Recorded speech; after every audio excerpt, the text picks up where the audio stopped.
let's continue talking about natural detox.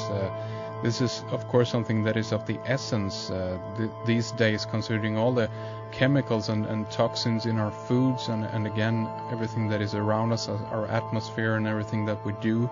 I would guess that the best alternative of all would be to stay away from all kinds of processed foods and keep it as simple as possible. Lots of raw, fresh food, of course. People can, of course, also be in a position where they have a past of a lot of bad foods and toxins and so forth. And that's when the idea of detoxing yourself and your system is a good idea. Michael, where do you kind of draw the line here? Would you say that most people that are on a so-called normal diet are toxic, and would those people be in need of some kind of detox? Mm-hmm. Well, detoxing is a new name for healing. And healing is something that is natural in humans. But if when I grew up, I wasn't natural at all. I was completely plastic and junk food and everything overcooked and living indoors. And I like going outdoors and playing. So if you just see it as a system of a human body is natural, but then if we live indoors and eat too many toxins, so then you become sick. So the movement started in this country, actually was started by the nature people and Rodal. I don't know if you know who Rodal is. No. Had a magazine going on for like 20 years and published lots of books and still does, called Prevention. Mm-hmm. And prevention is a system of you stay healthy by preventing sickness, by being aware of what causes sickness. And so we had been talking about sugar and how sugar is a high acid, and so is, of the three foods, fats, proteins, and carbohydrates, they're all acids. Fatty acids, amino acids, carbohydrates, those are all acids. Now, they're mild acids, they're not really strong like sugar. Sugar is a pure carbohydrate, very high acid. And then we know what acids are by the pH and by how exciting they are. Acids are exciting. The food is exciting. Alcohol is exciting. Soda is exciting. Sugar, candy, it's all exciting. And there's even a guy in the States that has a thing called excitotoxins. Yeah, I've heard about that, yeah. And that's looking at the chemicals that are used for excitement. Because there's all these chemicals that are used for exciting. And smoke is exciting. People smoking, it's very stimulating to their system. Definitely. Even though marijuana smoke is more relaxing, it still stimulates the system. Yeah. And there's a lot of people addicted to marijuana. I mean, you wouldn't really call it addiction, but they depend on it to relax. And it's part of the medicine of marijuana is to relax. It's a sedative. I don't know. It's a relaxing, a tranquilizing thing. And the people are hyperactive and they're very anxious and uptight inside, and they want to relax. They don't know how. They don't really do yoga and massage and aerobics and swimming and passive relaxation. They need to take things. See, we've been conditioned to take things rather than to do exercises and massages and breathing and walking and getting on the ground and climbing, playing in nature, getting in the water, playing in the trees, and that sort of thing. and if you grow your own food, then you get your exercise while you're working in the garden or going out in the forest. That's your exercise. And you get warm by doing that. See, you warm up by exercise. So, and in Northern Europe, they have the whole tradition of sweaters. I mean, you probably have a few sweaters yourself. I have a few, right? That's right, yeah. Of course. So, and I have a few sweaters myself. And so it's a natural thing, and it keeps you warm. You just do a little bit of exercise, you got your sweaters, do some deep breathing, and you can warm up. Yeah. And it's very simple. You don't have to, have a job, buy a heater, pay the bills. You just exercise and breathe deep and eat the right food. So it's a learning thing, and the prevention movement, which I mentioned, was one of the beginning in the 60s. Actually began in the 50s, but we didn't become aware of it until the 60s. That prevention is a constant thing. But in a way, it's a little bit paranoid. Well, I can tell you. I'm preventing something by eating this way. It's almost like, I'm eating this to protect myself. Well, in a way, you think of it, I'm eating this to be healthy. But then there's all these detoxing things that you can eat or drink, herbs and so on, or even poultices, which you put herbs on the outside of your body, or clay. I use azomite clay, by the way. Do you have any clay there that you use for health? No, nothing like that at all. Well, there's two kinds of clay that we use in the States. One is called azomite, and the other is called zeolite, and they're both used. Well, actually, French green clay. Have you heard of that? No, I haven't. Okay. Well, in France, they have a lot of minerals, and they mine quite a bit of minerals in France. France as a land is very rich as a land, whereas England isn't so much. England's mostly rock, and then they've got farmlands. But France has a lot of, and they're very resourceful. Actually, they're both. France and Germany and, Sweden too, are very resourceful countries. They have a lot of resources, and they go and get a lot of resources. But clay is one of the most healing things on the earth. We were talking about hemp being extremely viable, lots of variety. You can make 100 things out of hemp.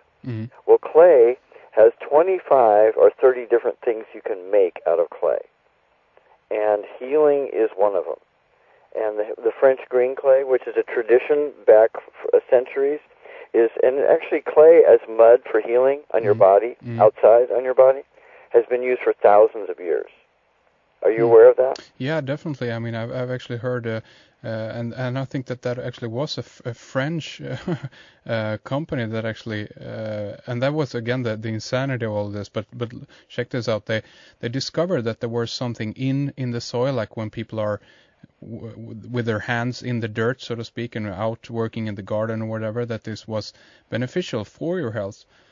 So what they did was that they developed a vaccine that contained some of these things, so they could take shots with this stuff, and it's just, again, it's the madness of it all. But I see where you're going with this, and speaking of, just wanted to get that in there.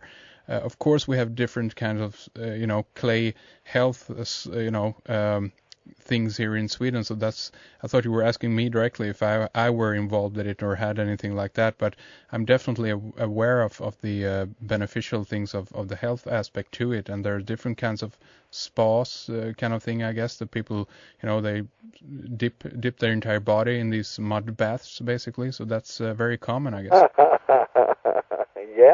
Yeah. Well, there's a lot of places in the States. Actually, wherever there's farming, there tends to be some clay somewhere. Sometimes hard to find, sometimes very easy to find. There'll be layers and tons of clay. Some places we go and collect buckets of clay, and then usually in the summer, but you can do this anytime. We put mud all over this clay mud all over our body, and it's so healing, and it's tremendously healing. There was a school here called the Great Oaks,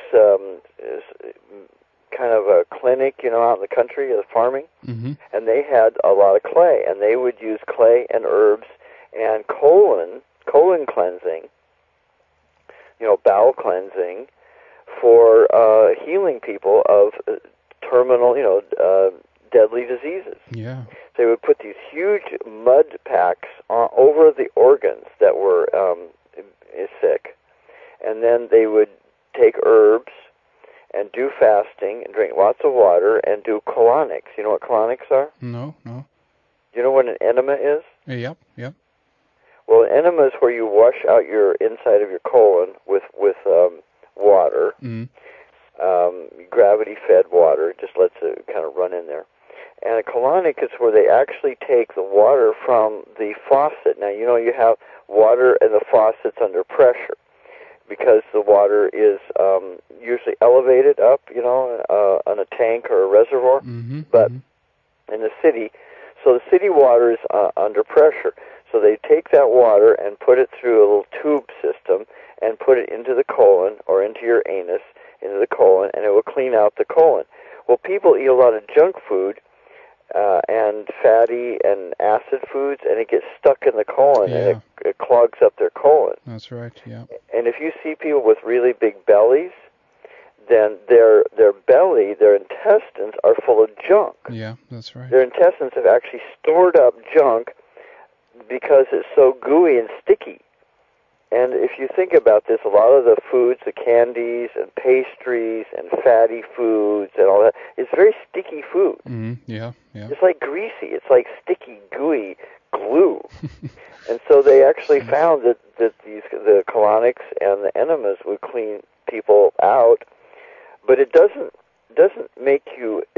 heal you. It just cleans out your body so you can heal. In other words, the body is naturally able to heal itself, but if you eat or drink or take drugs with the acids in it, then it will start storing it up. That's why fat people they're too acidic. It's very simple. They're too acidic. I mean, it's very complex, all the kind of junk that people eat, but at the same time, it's very simple. They're just too acidic.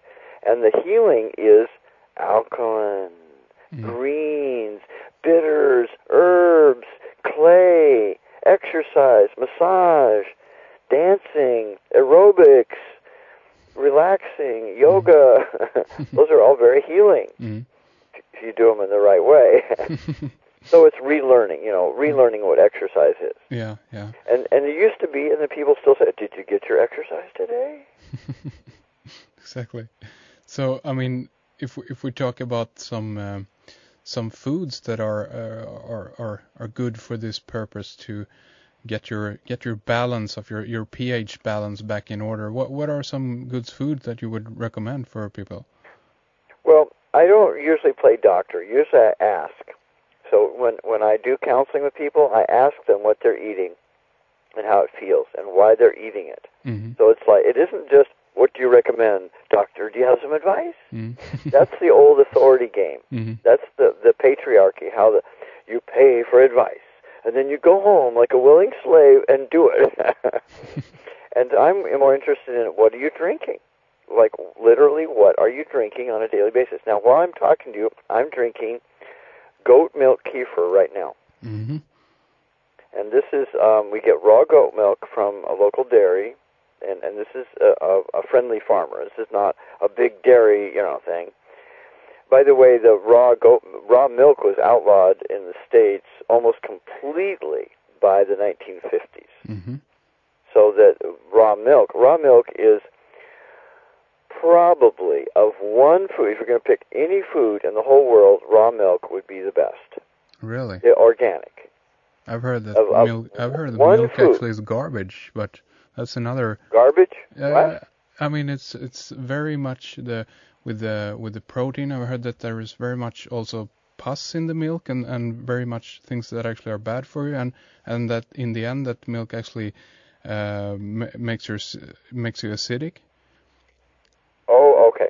Now, the allergies to milk, the common allergies to milk, there's a lot of common allergies now. There's hundreds, actually. Yeah. But most of them are to synthetic foods, and the milk you get in the store that's pasteurized and grown on factory farms and stuff, that's synthetic. That's not natural. And so, of course, people are going to be allergic to that. We found that people who are allergic to milk, this is a discovery. This is not a theory. The people who are allergic to milk from the store